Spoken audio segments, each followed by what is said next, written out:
యోసేపు ఇంకా అతని రంగురంగుల కోటు కథ గురించి క్లుప్తంగా ఇప్పుడు తెలుసుకుందాం.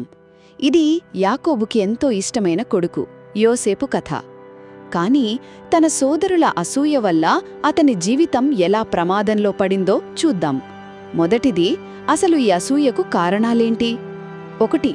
వాళ్ల నాన్న యాకోబు యోసేపుకు మాత్రమే ఒక ప్రత్యేకమైన రంగురంగుల కోటిచ్చాడు. అది వాళ్లకి నచ్చలేదు. దానికి తోడు యోసేపు తనకొచ్చిన 2 కలల గురించి చెప్పాడు. ఒక కలలో తన సోదరుల పనులన్నీ తన పన ముందు వంగి నమస్కరించాయట.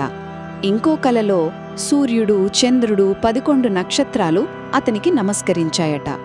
అంతే, తమని యోసేపు పరిపాలిస్తాడని వాళ్లకి ఇంకా కోపం పెరిగిపోయింది. రెండవది, ఆ కోపం కుట్రగా మారింది. సోదరులు గొర్రెలు మేపడానికి వెళ్ళినప్పుడు యోసేపు వాళ్లని వెతుక్కుంటూ వెళ్లాడు. దూరం నుంచే అతన్ని చూసి చంపేయాలని ప్లాన్ చేశారు. కాని వాళ్లలో పెద్దవాడైన రూబేను, వద్దు, చంపొద్దు, ఒక ఎండిన బావిలో పడేద్దామని చెప్పాడు. తర్వాత రహస్యంగా కాపాడదామని అతని ఆలోచన. సరేనని యోసేపు దగ్గరికి రాగానే ఆ కోటు లాగేసి బావిలోకి తోసేశారు. ఇక మూడవది, యోసేపును ఎలా అమ్మేశారంటే, ఆ దారిన వెళ్తున్న కొంతమంది వర్తకులను చూసి యూదా అనే మరో సోదరుడు ఒక ఐడియా ఇచ్చాడు. యోసేపును వాళ్లకి అమ్మేద్దామని. చివరికి 20 వెండి నాణాలకి అతన్ని అమ్మేశారు.